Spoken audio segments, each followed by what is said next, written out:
Welcome to the Brown Load, everybody. Hi, everyone. So we are online. We're online today because once again, Satch is doing his buy five, get one free trip to Dubai this year. So you're on your sixth stamp. You get the sixth stamp this time. This one went a free one. Trust me, it wasn't. It was actually quite expensive.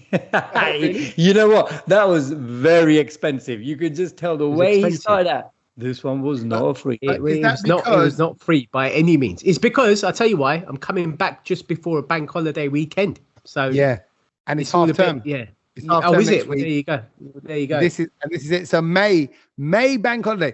Bro, I was thinking about it. Like, even now, we've booked our holiday for April next year because that's the big holiday, that Easter break. Because otherwise, you want to book somewhere like now or even October. Bro, can I get this up on chair? I'm not into skiing, right? But I always thought it'd be nice to go skiing at Christmas with the family. It never is. Who would do that? Why would you do that? No, because some of these resorts are amazing. You can get all-inclusive Club Med style resorts with the kids, family resorts, all that. Family resort in the Alps in France. Bearing in mind the Alps is not far away. This ain't long haul, right? Just before Christmas, not around December the 10th, which is also seen as early ski season. So there's not much snow. How much is 1 week for 4 people?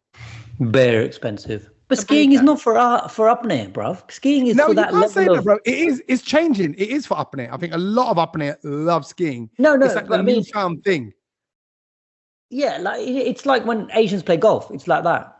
No, there's a lot of Asians that play golf, bro. I think that's. I know a lot. I know a lot of people that play golf. I find them a bit weird. Now that's what I mean. So it's the next thing now. It's like we went through the transition of all of a sudden when you start hearing Asians, and it was like it was that sort of young Asian sort of uncle. Yeah, I play golf now. Yes, and there's the Kapoors and all of that, and you're like, shut up, mate. Do you know what I mean? All of a sudden, so we've been through that transition phase for a while now, and now and now I think skiing is the next transition. So firstly, I don't know if you're making indirect digs that I'm like that uncle and therefore I've become an uncle or whatever. That I'm like, no, I'm not saying you are. I want to make it very clear. I don't play golf. I don't. No, ski. I know, and I know you wouldn't go skiing. But what I'm trying to say, I'm saying for the diaspora, this is basically that the skiing holiday is now. It's the golfing. Tell me, why do you want to go skiing? Okay, so what I've heard is. Firstly, the après ski, also, all the fun stuff is supposed to be really good fun. Like all the stuff you do in the lodges. That's what I mean. You're looking at the quality of what there is to do indoors. You can do that at home. No, not necessarily. I think there is. Okay, so we've done a little bit. We've been to the odd ski lesson. So where it started for me was about 20 years ago. 20 saal pehle ye kahani shuru hui hai. No, but 20 years ago, when I started on my presenting career, I was doing reviews of ski resorts as well as many other things, right? Hotels and all that kind of stuff and whatever. And when I came to these ski resorts and I saw these families together, I thought, wow, one day in the future, I'll have a family. And bruv, once you've had one hot chocolate with your family, then it's done, bruv. That hot chocolate's 30 quid. Yeah. Well, that's why you do the all-inclusive. The all-inclusive means you haven't got to worry about any of that. You can look, I still think I did, but I was like, 1 week. Just go to Butlins in December. Yeah, I did think that. Or I thought I'd just go to Milton Keynes where the inside snow dome is. If you got that much of an itch to go, just wear all that garbage for 7 hours. You'll be so sick of it and bored of it. Your feet and everything will be numb. You'll be cold. Your lips will be blue. And then this is brilliant. It's actually not that cold. When I reviewed these resorts, it's not that cold. It's not freezing like that, believe it or not. It's all right. It's quite pleasant. I think this is again, as you said, Kedge, it's for those people that just want to stick something on the gram. Yeah, it is. It is for the gram. It is like, we're on that next level tier of holiday vibes, Maldives, we've been and done there. We like to freeze our butts off now. But see, that was it. That was where the dessiness came out in me because I was like, oh, a week in the cold, despite the activities. And look, it'll be a 5-star resort. Exactly. We'll have loads of indoor and outdoor pools. And having just done Center Parks when we were in the outdoor pool and it's freezing, that's kind of cool. We go. Right? The plunge pools, the cold ice baths. I thought, wicked, that'll be great. But then I was like, you can go to the Rixos in Dubai. You can go, I even knew which hotel, or the Rixos in Abu Dhabi for $4.5 grand. It's like we live in England. You're paying money to go to a colder place than England. Yeah. And they've got a ski slope in Dubai as well, if you want. There you go. Indoors, and you come out of it whenever you want. So is it full of brown people there? Not Arab brown people. Is it full of like up there UK expat? I'm sure they are. I'm sure they are. Yeah, I'm sure when they I are. went, when I went in there, it was just there was a lot of people just from India who would obviously not seen snow, so they were quite sort of amazed by it. And then you just get a lot of Arabs skiing as well. Yeah. No, I mean, it's all of Dubai right now just rammed with British holidaymakers. No, there's not. To be fair, there is a lot of people here, but not as many as they would be, because I'm telling you, the weather is getting really hot now. That you got so much pain and look on your face as you're speaking. Yeah, now. because I'm telling you, the heat is getting to you. It's not even the heat; it's the flipping air conditioning. It's killed me. I'm so bunged up and congested. I've been here 2 days, and it's just like, do you know, like the heat outside? Yeah, I am ill. The heat outside is just like on another scale, and then you walk into like, I don't know, a house or a shopping centre or whatever, and it's the other end of the spectrum. Freezing. Are you taking your nose tampons with you? I have, yeah. I've got it with me. Let me go. Look. There you go. Look, that's it. Shove it up your nose. Keep it. Menthol. Honestly, it's caught me so badly this time, and I'm just like, well, I'm still here for another week. Obviously, you're going to listen to this on Thursday, but I've been here since Saturday. So, you know, I've been feeling under it since I've been here. The bro is struggling. The bro is struggling. I must have said this before about the heat in Dubai, because if anyone has never experienced it, it's not like, whoo, really hot, man. It's different. It's like, you're in an oven. Your body's sort of in an oven. It's an all-round heat that's kind of coming at you at all angles. I can't describe. I can only way to describe it is panic mode. You kind of go like, you know, you ever been in that situation where you sort of feel like, oh, I might drown, like because the water's caught you or you're stuck somewhere or someone's holding you under the water, one of your cousins, something like that, and you have that little panic mode. Same thing. I think that Dubai heat, it's not pleasant. Yeah. I went to the gym today. It's literally a 3-minute walk from where I am in the villa. Yeah. And it's like, literally, it's just, I get to the gym and then you have like a bit of time to warm up before you do your actual exercise. I didn't need to. I was fully warm in 2 minutes, just walking to the gym. Like I was sweating, you know, like my, I was just like, wow, I'm ready to go. Lift weights now. Let's go. Yeah, it's a good way of detoxing. It's a good way of cleaning up. Not that you need to detox. But honestly, it's ridiculous, and it's definitely caught me. But you know, as always on my travels, there's always loads of observations and things I see. And do you know what? This time it actually kicked off in Gatwick Airport, lads. And honestly, I thought this is and I thought, do you know what? This is actually something we can speak about on the Brown Load, and I don't think we'd kind of get into trouble for it because obviously we're 3 brown guys. But if there's anyone else, you definitely at Gatwick. So I was there recently. Yeah, go on. Okay, so I went to Gatwick, get a cup of tea at Gatwick. Starbucks is the first one I came across. I thought, all right, cool, go Starbucks. Is that upstairs? Went there. Upstairs, yeah, and you walk left, and it's just down the right-hand side. Yeah. Went to Starbucks, ordered a cup of tea, gave them my name, Satch. All good, got my name right, perfect. I was like, okay, wicked. And then you got to the area where you go and collect your drink, obviously. So you order at the tills and you walk down the other end, and then they're calling out names. So now the lady that was calling out the names, guys, was Indian. And they're all Indian there.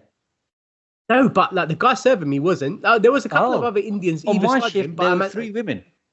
Okay, fine. So anyway, the lady calling out the names, she had a shocker, mate, honestly, because it was just so. With your name? No, my name was cool, but I was kind of waiting there for my drink because there's quite a few people in front of me. So the first one, she goes, how would you say John in like an Indian accent, Kedge?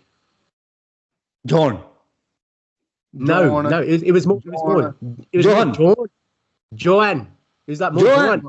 Yeah, and so she was saying that, and there was a John and a Joanne at the same, waiting for a drink. So she got that completely wrong. Joanne got John's drink and John got Joanne's drink. Yeah. Joanna, so that was a bit, and then they had to make the drinks again because they realised, we've given it to the wrong people. And then a lady's name was Simone. How would you say Simone? Simone. She called her Seaman. Oh God! And she was shouting it out in the thing. Seaman. Yeah. Maybe she thought it was David. I need seaman. Is there any seaman in the building? Honestly. Yeah. And I was just sat there with my hand on my head, and I was just like, "This is too early in the morning. I've got a cup for semen. I've got a cup for semen everywhere. I've got a big cup for semen. And then poor Simone came over and was like, "It's Simone," and I was just like, "We should not be putting the Desi." She corrected her though. Yeah, because it's Simone. It's not semen, is it? Yeah. Well, okay. If your name was Mitham, like as in Chakrabarti, and they went Mithun. Is there a Mithun? My turn. My turn. I know, but look, I'm sorry, but you should. My turn. Yeah, I know. Okay, but maybe that could be the case if you're in it's just you shouldn't be doing this at the airport. What was I say? Would you correct them? I wouldn't correct them. If they went Tony, I'd go, double espresso for Tony. I mean, I only go with the first initial anyway. It's just K. I mean, they can't say that, then they just what hope have I got? But to be fair, it was quite nice because those Gujarati ladies, they knew exactly. I bonded with them because basically, I just wanted to explain to them, and then they understood it, and then they were like talking to Gujarati because they basically gave the message to the woman who was making it, saying, "Hi, normal dud nahi, almond dud." I was like, oh, yeah. See, they get it. So this is in Dubai. No, Gatwick. Gatwick's got three Gujarati. Yeah. Bro, it was in Gatwick. Ladies running Starbucks. Go and visit them. I think they're going to become like celeb status. Nice. And but look, the main thing is that I think you ain't going to complain about. They got your name right. You're all good. Yeah, no, they did. But it was just, do you know what? I just felt bad for people like Simone and John and Joan and everyone else because it was just. They were just cocking their names up, and I thought, do you know what? They're going to be pissed at this for sure. It's just strange, it's okay. What's your preferred coffee shop brand? What do you? Because I wouldn't go Starbucks. I'm only Starbucks. Really? Only. It doesn't do anything. Do you know what? I don't. I'll tell you what. With Pret, the queue at Pret in Gatwick is just too long, and I prefer their if I go Starbucks, I get a chai tea latte because that's the closest thing that tastes to like a flipping Indian tea. And the one at Pret is disgusting. I told you, I've said this. I need tea in the morning. Is it because of the digestion? Because it triggers? Does it trigger? No, it's not that. It's just I don't wake up if I don't have tea. Like, it does taste. It is the closest you're going to get to this. It is the closest. It's not quite there, but it will do the job, right, Kedge? Yeah. Funny you said that. Because I'm going to whisper this because just recently she's changed and my missus has started making me a coffee and bringing it in bed. And I'm whispering it because I don't know what's triggered it. She's only been doing it for the last, say, month. Not every day, but 4 times a week every day. So, that's a good return. That's a good return. Yeah. So what she trains in the morning. She trains at 6 a.m. and she's back at 7 a.m., which is when I'm waking up. So I get up at 7, then I get the boys up because she does their head in. Because she's awake from the gym. She goes in, hey, everybody get up. And I'm like, no, all of that. Do that. Nobody likes that. They like to, my boys are like me. They like to have their back rubbed, been told that they're loved, told to get ready for the day. So she comes out. But that little coffee, having that ready, I smell it and when I'm half asleep because she puts it on the table next to me. And then that is, you're right. Having that hot drink, and sometimes I feel like, oh, should I not brush my teeth, then have coffee? Like putting coffee straight on. What? Like, which way round would I do it? You're having coffee without brushing your teeth? Yeah, because I'm in bed. I've just woke up. That is a whole new Western saga that I do not get involved in. Let's not even get into that. If I brush my teeth, I can't even drink water without brushing my teeth. Yeah, I'm with you. It tastes weird because I feel like I've got that gammy morning mouth, right? And that's all gone in you. Yeah, but don't forget, I'm going to drink coffee. So firstly, what I do, by the way, before I touch the coffee, is I neck loads of water. I've always got a bottle of water by my bed, right? So I neck water. So I think I've seen so many like Bollywood actresses, mainly female ones, saying that. They're going, sweaty, pani da glass, full glass. You've got to down it. I do that after I brush my teeth, Tommy. What, you want to be a Bollywood actress? But then I thought, not want to be, bruv. I already am. Okay. He's in a play. He's in a play. He's in a play. I was in Mr. Bhatti on Shutti with Anupam Kher, so I'll take that one, right? So Mr. What?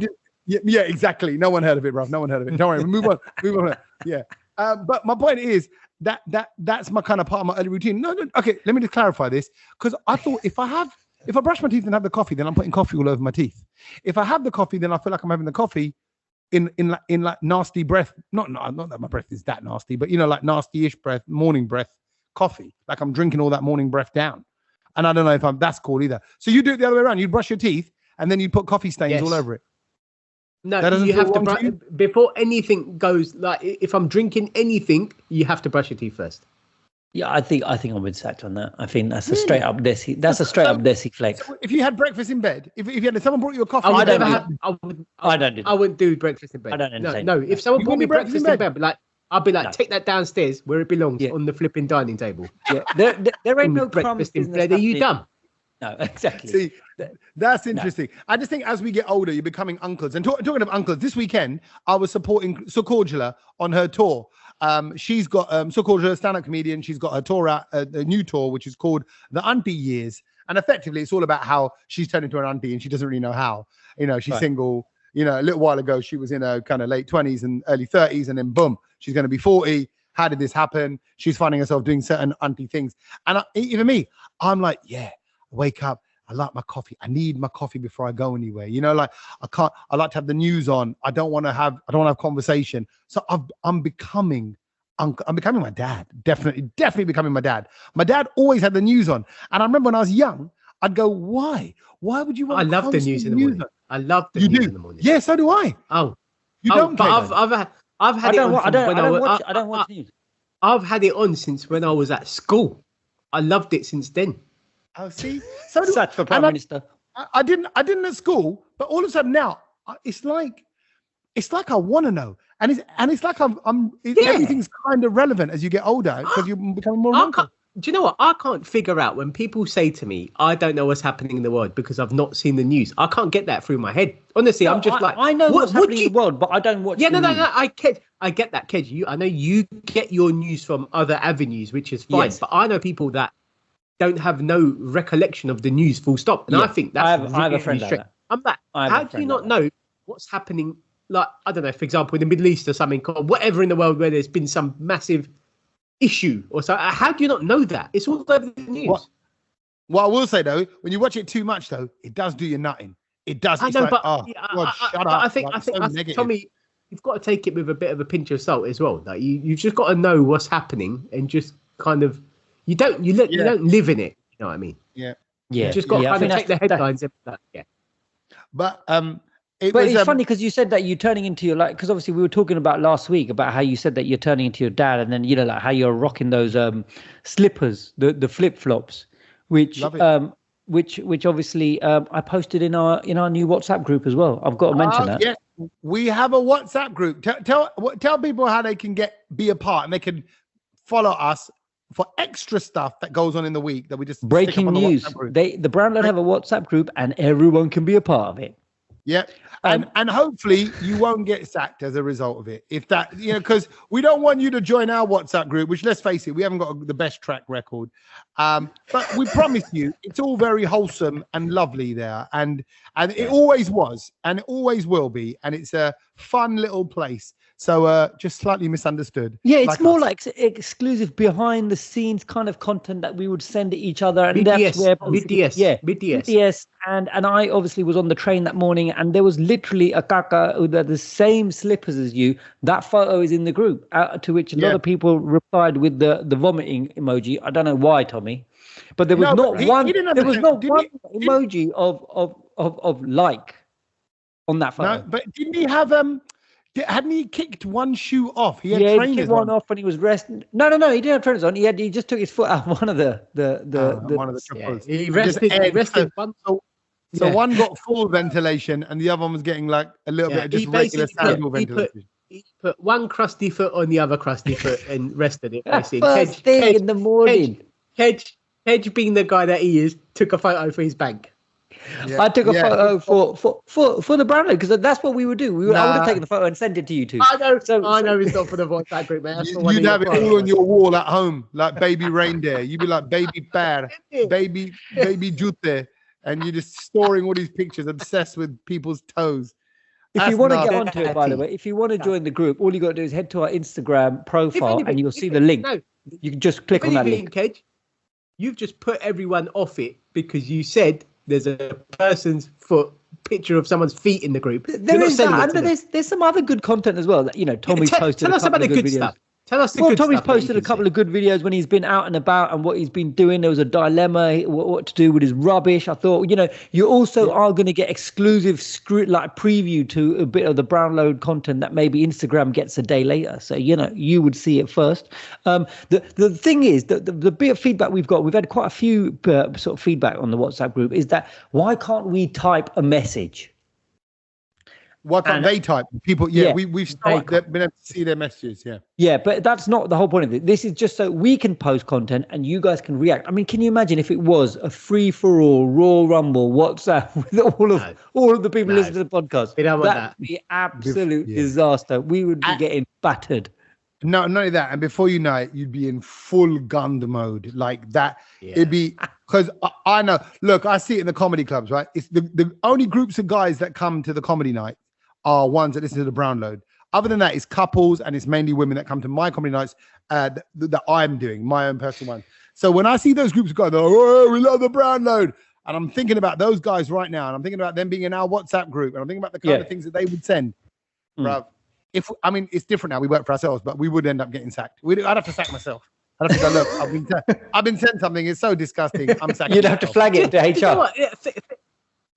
Thinking about it, it kind of reminded me about, obviously last week we were talking about that portal thing, you know, the Dublin and New York. Oh, Dublin, New York. Portal, yeah. And we know that it's been shut down now because of the lady with, you know, what she did. She flashed everyone. From OnlyFans. Oh, WhatsApp group would be that, basically. What? Don't be sending topless photos? No, I don't know, but just someone doing something random and you know, the rules you should be doing. Fair enough. In terms of a free-for-all. But do you know what? Speaking of inappropriate, and I wanted to take a photo, but I couldn't, and it was something on the plane. Satch, you should have. No, I couldn't have. I tell you why I couldn't. It was Tommy. It was War Toes. And do you know what? So I was sat in the aisle, standard seat. I always sit in the aisle like it. So to the right of me, there was a row of four. There's a person next to me, an aisle, then the person next to me. Next to them, there was a kid. Yeah. Kid had his shoes off. And, bruv, this disgusted me. His mum was next to him. He opened the tray table and he just had his feet on all over the tray table. Like, just... And I was just like, this is... How old? How old? A baby? Like, how old? 5, 4, 5. About 5, 6. I'm sorry. No, Kedge, that is disgusting. What if you're sat in that seat on the next flight and... No, they would have wiped it down. No, they wouldn't have. I know that all flights said that they don't wipe it down. They don't wipe. Let's be honest. They don't wipe. They're not going to open the tray. They're not. You've got the kids. I have to believe they rip out all the insides of the plane and they put in all brand new insides of the plane. That's what goes. No, not at all. It was absolutely and literally his feet were on the table and then the lady just came and put the food on it and I was just like, that is just disgusting. I think put me off my foot. Under 5-year-old Satch, I think children it's not as bad. That's not bloody acceptable though, is it? Like, the behaviour, mate. The behaviour, but you know, 5-year-old. It's a long flight. That's a difficult one to tame. That's if it was his mum with a foot. If that was next to you then, and the kid had his foot on the table, and you were eating the dinner next to him, how would you feel? I'll be honest. It doesn't really bother me that much because it's a kid. Bro, I'd poke you with a fork. Take your foot off. Right. It depends on the kid though, because I'll be honest, like even Logan, who's only 7, I swear the other day we were in a car and he had his foot up with the trainer on, like in the back. I didn't realize. So I'm driving and he's put his foot on that little box that you have in between you and the passenger. You know, that little. Oh, yeah. Between the armrest. Storage thing. Yeah. And I suddenly got a whiff of feet.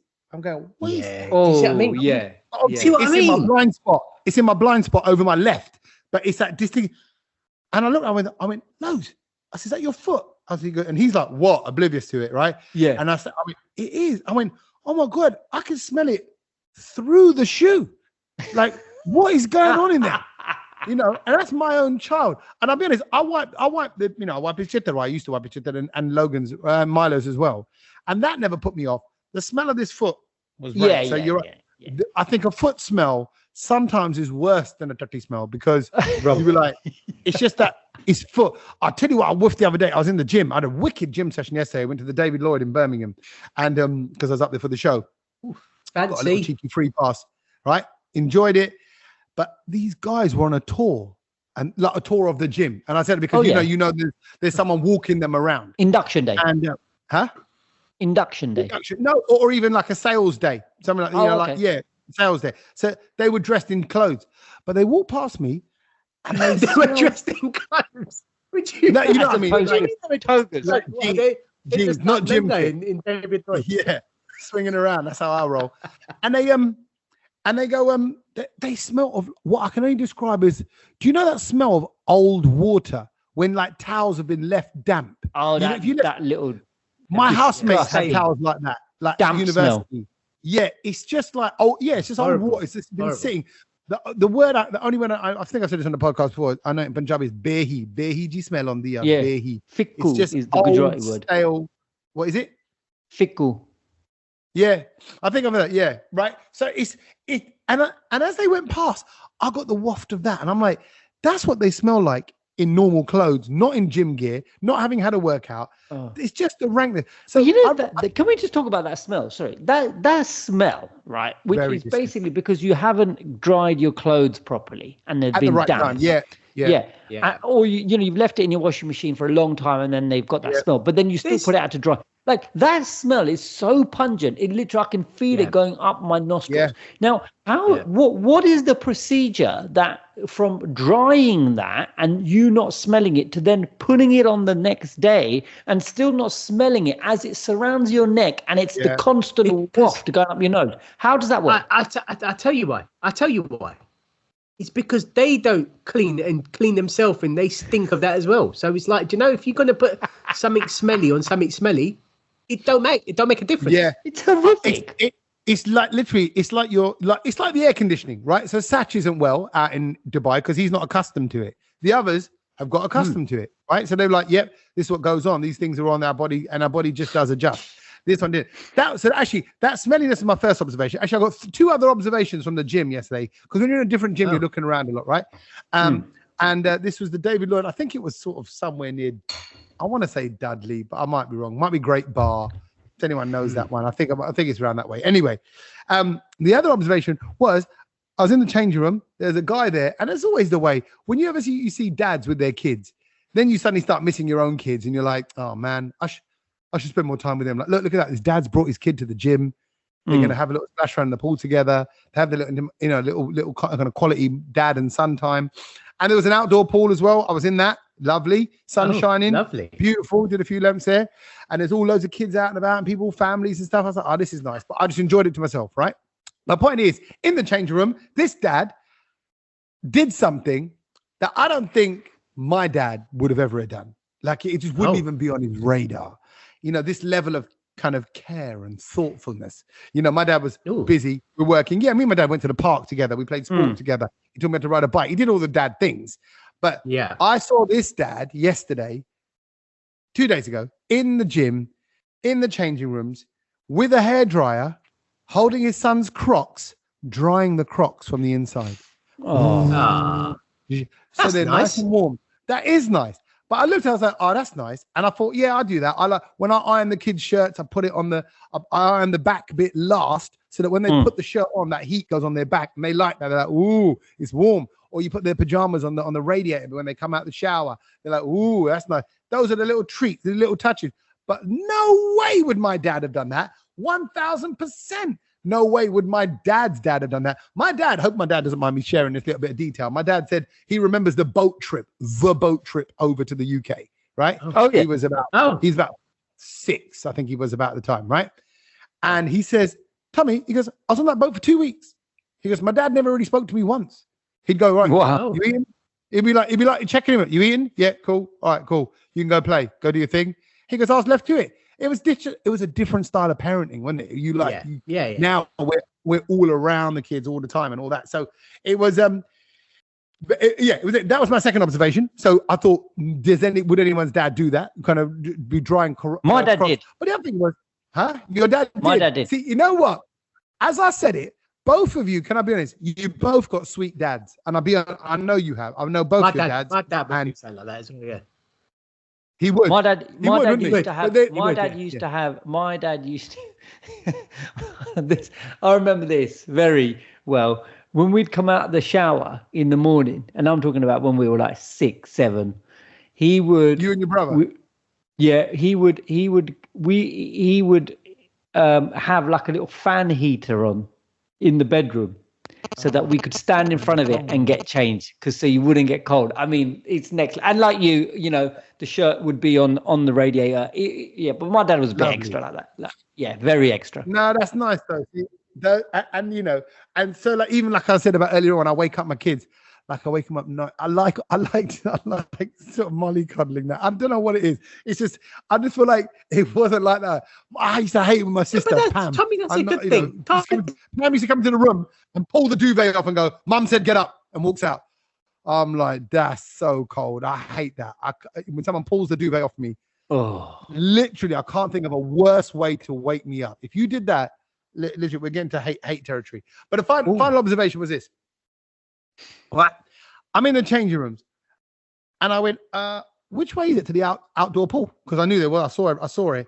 Like there must be a way from the changing room. They go, you got to go through the gym, through the canteen, like food cafe area, and that's the only way. That is a good 100-meter walk. And I went to the guy in the changing room. I went, what? Like just like this in my trunks with my towel, like. Even though I'm going to be in the pool with my trunks and my towel, walking through a building, you got to be pretty brave. Do you know what I mean? You got to be like I'm going to walk. That's a bit strange. I'm just walking in my shorts. Yeah. So then I was like, I reluctant. I was like, are you sure? He goes, yeah. And while I was training, I did see people walking past in their trunks. I thought that was a bit weird, but now I realize why. So then I do the walk of shame and I leg it across all the weights area. Then I go into the blooming cafeteria area. Bear in mind, I'm there as a guest pass. I don't know anyone. There are a few Asians around, and I always get that little half look from Asians where they're looking at me like, where do we know him from, sort of. And bloody woman done my bestie, man. I stepped in. Woman behind the till. She went, no. And I'm like, like everyone looks round. I'm there, obviously, with my bloody man boobs and my bloody dad bod, right? So you're a bit conscious of that. You could have had a T-shirt on, right? Tommy. You could have put a T-shirt on, yeah. That's what she said. She goes, you got to wear a T-shirt in here. But I'm like, well, the kutta in the bloody change room didn't say that. He said, just go. I said, look, I'm only got my advice. Well, Lalu would then proceed without a top through a cafeteria. No, he's a member there. He goes, no, it's fine. This is what we all do. He had you on, mate. He had you on. You're going to go through that area where you need a T-shirt. Take a T-shirt. He's done you, mate. He's done you. I just thought, and I don't want to take too many things to the side of the pool. You don't know what you're going to leave by the side of the pool, all that. So yeah, but it was just bestie. Everyone looks around, and then I'm like, then I turn into a little pussy. I'm like, oh, shall I go? Shall I go and get a T-shirt? She goes, no, you're here now. Just no for next time. And then as I was walking past, she goes, and please don't drip on the floor on the way back. I'm like, what you're making out like I'm the, sorry, excuse my language, but I was really hurt because I'm like, excuse me, right? You did my best in front of everyone. You're making out like I've got a track record of dripping on the floor, right? I'm like, no, I've never been there before. Can we just talk about the design of this David Lloyd, which is supposed to be super elite gym? Oh, you have no. I'll tell you this now. A whole market to get to the swing. People will vouch for this, and this is to prove that this is a genuine story. She even said, she goes, and in between cussing me out and bursting me in front of everyone, she went, normally there's a changing room right there, and she pointed to the back of the room. Like, so there's either another changing room or that changing room connects to my changing room, but basically she implied you would only have to go from there normally, but they're being refurbished.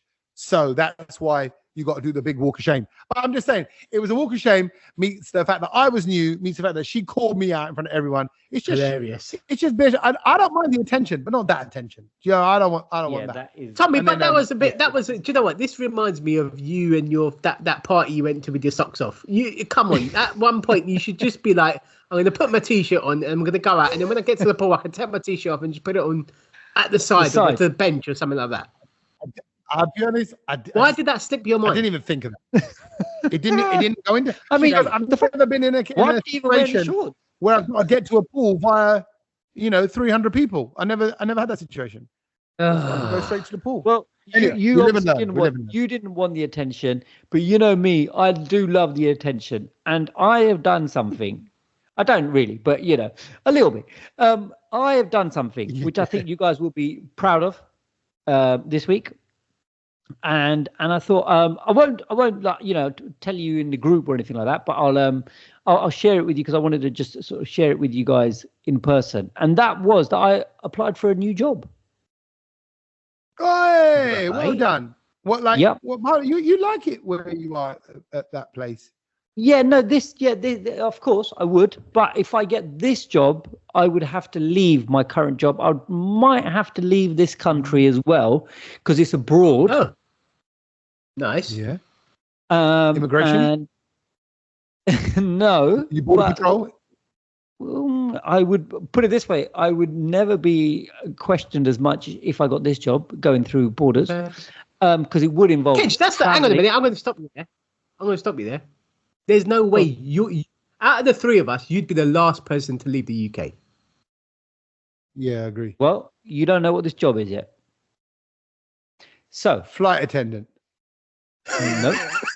I'm talking like you. It's got to think of it. It has to be a job that's going to make me want to leave this current job and the country. I probably would have to give up my commitment to the brown load. Okay. Oh wow. That's probably a good thing. You should take the job. It sounds like a good job. Sounds promising. The closing date for this job application is 6 p.m. on the 27th of May, India Standard Time. Oh. Okay, 1 week or so to go from now. But do you want to guess now? I gave you a bit of a clue there. Well, it's a job in India where there's 1.5 billion people. So I reckon you could probably have a few jobs. No, now you said, does it involve traveling around India, or are you just around India, or just going to India? World traveler. Okay. So, don't tell me there's like a chutney taster that goes around the world, making sure there's a consistency in the product. It's better than the chutney. Like I would become. If I'm not already your best friend, I will become your best friend, and you will go, Kedge. You'll be on the phone and going, Kedge, sort me out. Satch even more so than Tommy, but you both would. But Satch even more so. Sort me out, Kedge. Sort me out. Go on. I want to know. What is it? I will read the job application for you.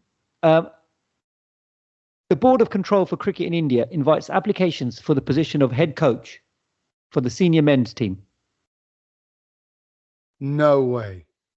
They're advertising like that for a head coach for India. It's up on Twitter. The selection process will include a thorough review of applications, followed by personal interviews and assessments of shortlisted candidates. The job description for the said position is provided here. This is from the Honorary Secretary Jay Shah at the BCCI. And if you want me to click the link, there's a whole job application form that you have to fill in. It's a 3.5-year contract, starts on July the 1st to 2024, goes to 31st of December, just before my birthday on 2027. And yeah, it's a full. Can you give me, if now we know that the job that you're going for, give me 3 of your top bullet points to sell yourself for this job. Excellent communication skills, winner, fluent in loads of languages. So, nothing communication. To do with because the thing is, it's like the Prime Minister. Do you know what I mean? It's like you've got to have the delegation skills, isn't it? It's like if you become a Prime Minister, you don't actually have to do a lot of things. You just got to know how to delegate. Say what's more important. You've got to be able to judge that. I'm going to just judge like who's going to be maybe captain, who's in the running for the captaincy. I'm not deciding the field placement, am I? I've got to sort out a bit of training. Yeah. I would imagine a little bit as head coach. Yeah. But it's like, oh, do we want to play Pakistan in July or do we want to play in September? Can we do it at home? Can we do it away? You know, it's that kind of thing. So I did apply, and I've got a screenshot as well of the confirmation of received that they'd received my application, and it says head coach, and I'll put it in the WhatsApp group so everyone can see. I'm just going to put it, see what everyone thinks and how they react to it. But yeah, I've got the confirmation, and it says your response has been recorded. So I've I'll let you guys know how that goes. Oh, but you're in. Ed, yeah. What do you think they'll go left field? Do you think there's ever a chance they'll go with, actually, we've got something here, someone here? No, they haven't managed a team before, but no, it's almost like that random, what, if this was that crazy film plot story, what does it take for Kedge to suddenly, plausibly, end up as head coach? Satch, you're the most cynical one. Make it happen, Satch. How does it happen? How does it happen, Satch? Mate, that's not happening. I think he's got to come out and say something. No, like I'm just saying, let's say he's in the chat, he's in the interview, and all of a sudden his phone goes off and it's Falguni Pathak, and the guy goes, "Oh, you're a fan of Falguni Pathak, so am I." Like, wow. And then they connect, and then all of a sudden, like, he's in. I mean, look, I know tradition.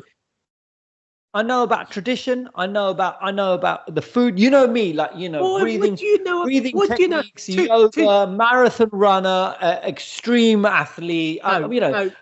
Incredible eating, you know, and cuisine and knowledge of sports-based energy that is required at that level. How does this help anything to do with playing cricket? No, because I'm driving the team forward, isn't it? But what cricket team have you played for? I played for the first 11 Merchant Taylor School. How old were you when you played? So from the ages of 15 to 18, I was the 12th man for the first 11, but I was captain of the second 11. And then from the ages of 11 to 15, I was in the C team. So there was improvement. It shows improvement. I went from C to B. I'll see. So you're bottom of the A's, captain of the B's, top of the C's. And now you're one big D. He's one big D, yeah. No, but you know what? You guys are laughing at me, guys. But if I get an email from the big man. Kedge, thanks for coming for the interview. Real blue sky thing in here, Kedge, because we're a blue team here. India's a blue team. We're blue. Blue billion. Give me your killer idea. Give me the thing that's going to change the way cricket is consumed or seen, or what do you reckon? What do you know, Kedge? Because you're from all over the world. You listen to Talk Sport, Kedge. I know you listen to Talk Sport all the time. You're from the Western world. You work with the BBC. Yeah. What's your idea, mate? I think one of the ways we need to change it is that it needs to become a shorter format of the game. It's got to be more. 2020. Yeah, it's got to be more TikTok, less Facebook. That's how we're going to look at it now. So India being the purveyors. Hang on, Tommy. I'm gonna side note here. He's asked to be the job description, head coach of India, not to change cricket and the way it's played. So he's completely. He's doing. No, but hang on a minute. The job description doesn't tell you what you need to do. Just do the job that we want you to do. Absolutely. So really, what we just established there, right? Kedge is right now. Do you notice he didn't need any warm up to be indulged in the fantasy of him being head coach? Number one, do your job. Throw a ball at someone. Let me tell everybody something right now. The reason Kedge is grinning to himself because he knows deep down he's thinking, I could do it. I could fucking do it. I could do it. I could. If I really wanted to, I could do it. And he believes do it. Yeah, there you go. And that, people, is grammar school education. That's the confidence. That's what we don't have. We second guess ourselves. We doubt ourselves. Kedge has got the Boris Johnson nope, I wasn't there. Wasn't me. Nope. These messages are deleted. Yes, I could run India. Yes. But I tell you what I want to see, which I've heard rumors about. I don't know what quick side note. Head coach, sir. Head coach sab. Yeah. Head coach. हमारे पास एक थोड़ा सा idea है. वो आप सुनेंगे? Yes, please, sir. Please tell me. That's me being nervous in case you beat me with a bat. It's like the soccer aid or the legends kind of football that we get.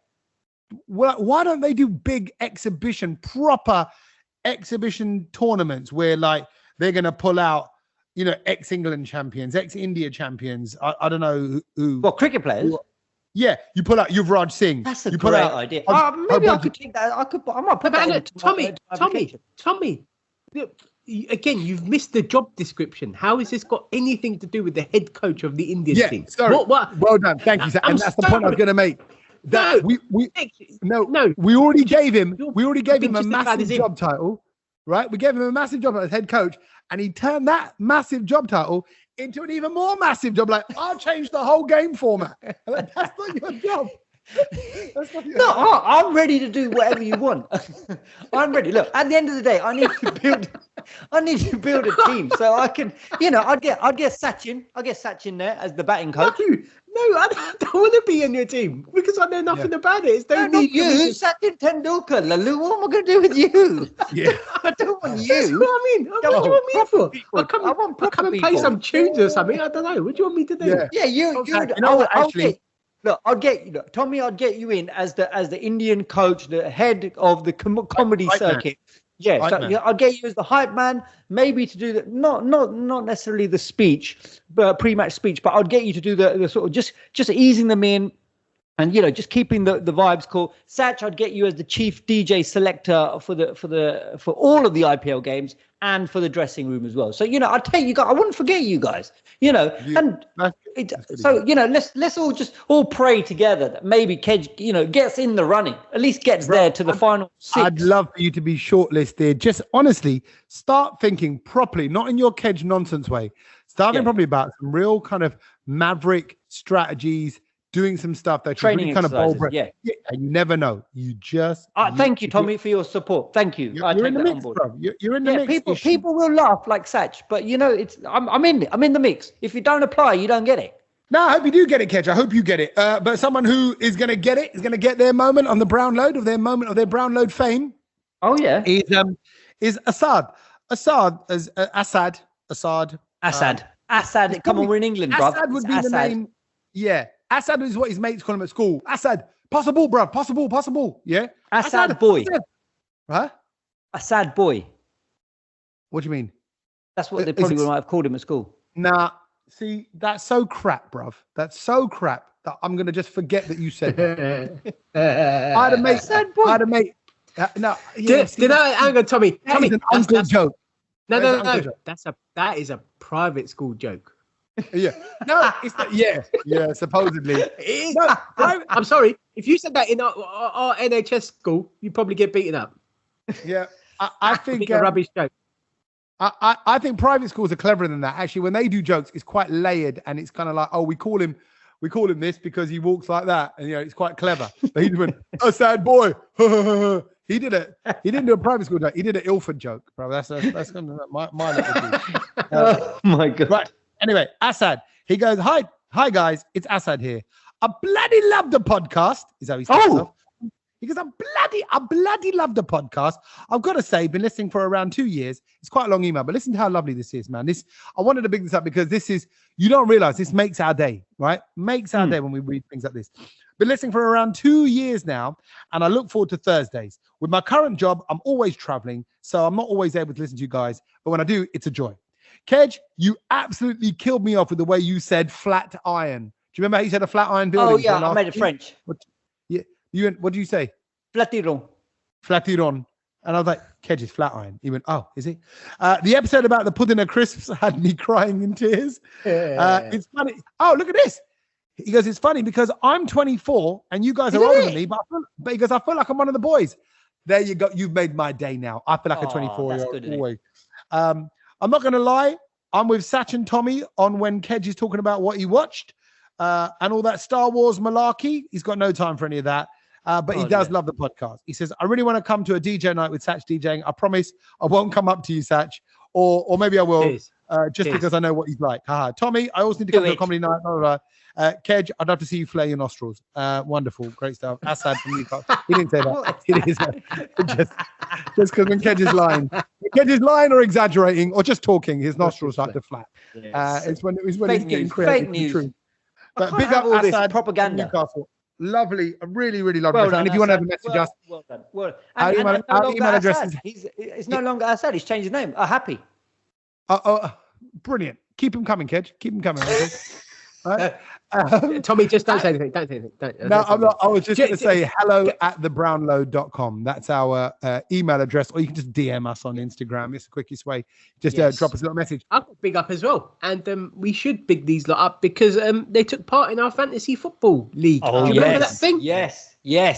To be fair, we kind of set it up and now it just lives in the background. So we don't really ever talk about it much in the podcast. I love it. I love that it just lives there. People who want to be a part of it, they just, they get involved, they get excited, and they want, they're all fighting for places in it. And I love that it's now become a set thing. I love that. There's established a whole 148 of you in our league, and we have to big up the top 3 because I think it's a great achievement. Number 1, Mohammed Sajjad. With 2,539 points. Wow. That is big. Number one out of the number one in the world had 2,700. So only 200 away. Well done. Wow. And by the way, his team was Musiala Magic. What a Musiala Magic. Yep. Number 2 was Bhavik Yadav, and he ended literally about 20 points off the top spot. So it weren't much in that. And number 3, Jaspal Bara. Oh, wow. You know who that is? Who? That's Grace Entertainment. That's the concerts. The guy who does all the concerts that we do. Oh, well done, Jazz. Well done, mate. And by the way, Jaspal, we're going to take a moment to big up his wife because his wife is the one that got him into the podcast and goes, these boys are hilarious. And then Jaspal was like, cool. I'll book these guys for the concert. I thought you were going to say his wife actually manages his fantasy football team. She might do. Go on, mate. And obviously, seeing as we've bigged up everyone else, can I just mention us lot in the group as well, where we have come? So I came 44th out of 148. No need. I don't think anyone's bothered. No one's bothered. So I came 44th. Kedge came in at number 53 out of. So you beat Kedge. Well done. I beat Kedge. I had an absolute. I absolutely Arsenaled it. I can't believe it. It was just. It was more Spurs. It was more Spurs than Arsenal. And Tommy Sandu. Hang on. I'm scrolling. I'm still scrolling. Wait, I'm scrolling. Oh, here we go. So out of 148 people. Yeah. He came 137th. Yes. That's good. That's better than last season. Because I'm a host. I let my guests go before me. You see me? I'm like, I care about them. Proper Desi Munda. Right, you guys, me. You're like Gujaratis at a buffet queue. Let's run! I've seen you guys. To be honest, Kedge was leading the pack the whole season, Tommy. It was in the last week that I went past him and beat him. So he on the back for me, I say. He can have that. He can absolutely have it. I think I bottled it, as they say in North London. Yes, you did bottle it. And seeing as you bottled it, Kedge, I think maybe you should go first with the things you've learned to see if you can redeem yourself. Oh, this is brilliant. You're going to love this. It better be good. The thing that I learned, I've got, right, basically, I know that there was a guy I was listening to on a podcast. I'd forgotten his name because I was running at the time. But this was the fact that stuck in my head. 2 of them. The optimum kiss should last. Yeah, go on. For 6 seconds. Yeah. And 6 the seconds. And 20 seconds for the hug. Yeah. 20 seconds for the hug. It releases the right amount of oxytocin into your body from your hypothalamus. That's where it's created. It's pecks on the cheek, no good. No. I literally, bruv, it's a bit embarrassing. I'm going to just say, I don't give a shit. Right? I said this to my wife. I went, by the way, we're 14 years married. We've got to do what we've got to do now to keep the romance alive. I go, by the way, our kisses need to linger a bit more. And she goes, why? I said 6 seconds. I heard it in the news this week. I said, we've got to do it. And then I forgot. And then like later on, whatever, that day or whatever, and I gave her a kiss to go. She goes, no, wasn't 6 seconds. But then she grabbed the back of my head and just held me. It was quite forceful. I was like, I think we should just stick with the 1 second job. Like it was more like, you got to wait there. Yeah, and then you could feel we're all going, what do we do? What do we do? You were counting. Yeah, well, now you're lingering around for that. So it gets a bit awkward, like trying to work out exactly how long 6 seconds should be. But I give it a go this weekend. If you're married, if you're not married, just give it a go. 6 seconds. Find somebody, give them a smack up. Make sure they're aware that you're giving it a go. Don't just But Kedge on the Brownload said, I need to kiss someone for 6 seconds. Let's not get arrested. The thing I learned this week is it's borderline disgusting. Okay. And it might change the way you eat for the rest of your life. Ooh. Kedge, Satch, do you like a bit of Parmesan cheese? You know when you get the pasta, a little bit of Parmesan cheese, yeah?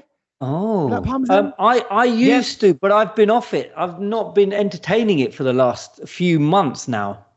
Why is that?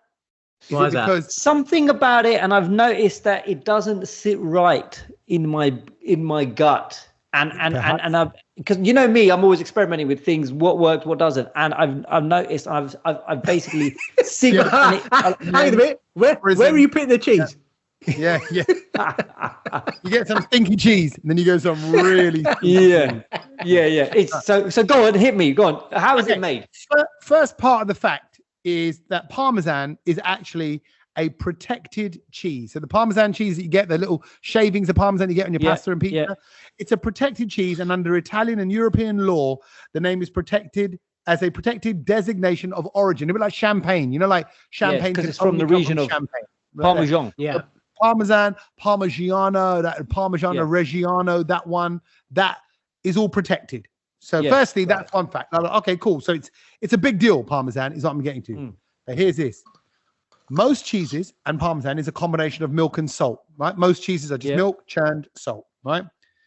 But Parmesan, proper Parmesan, is also made with animal rennet, which is an enzyme that comes from the fourth lining of the stomach of animals. Oh my God. Goats and lambs. This enzyme helps the animal digest their mother's milk. It's what they put into it. The rennet is an important ingredient in the traditional Parmesan, and it does mean that the animals have to be slaughtered. So they killed the animals to make this cheese for this rennet, and it does mean that Parmesan is not vegetarian. Now, as you can imagine, this is all blown up on the internet this week. God. Twitter's going, oh my God, I'm so shocked. I was today years old when I learned about Parmesan and baby cow stomach. No. Baby cow stomach. What's the world coming to when we need to cook baby anything? Blah, blah, blah. Yeah. What I should also just point out is people did note that a lot of Parmesan brands now are using artificial rennet rather than the real thing. That's probably going to be even worse, though. Do you know what I mean? You got to look out for it. You got to look out for it. Yeah. So, I'm done. I'm done. I'm glad. No, but look, if you've been going, this is a bit like the masala sauce. If you go to this is on the masala sauce vibe. If you go to restaurants, usually if you're looking at the menu and it's got Parmesan in it on the dish, it's usually not vegetarian. So that's a big clue for people. And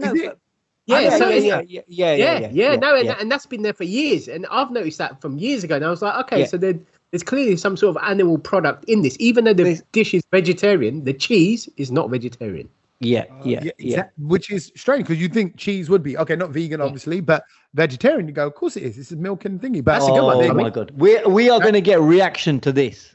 Yeah, we are. And do you know what? By the way, when they come over, there's two things: black pepper, yes please; Parmesan, yes please. Don't matter if I got a cheesy pasta. I love a carbonara. That's my go-to pasta, and I do love that. Pizza. I love pizza with all the meats. I want to know there's a farm on my pizza. I'm sorry, but I do. So when they come along with a Parmesan on top of that, it's just that nice, salty, slightly sort of, pungent finish. But animal stomach, I don't like black pudding in fry. Tommy, which is you're still going to put it on your pizza and pasta. Yeah, I probably will. I'll be honest. Yeah, I know. Not enough. Put me off. Yeah, no, it hasn't, because you eat meat anyway.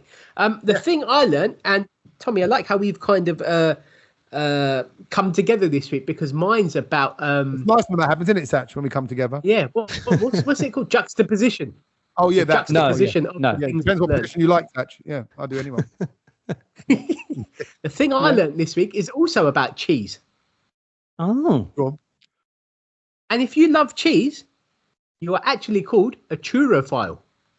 Oh. Pardon me? T-U-R-O phile. P-H-I-L-E. Churro or truro?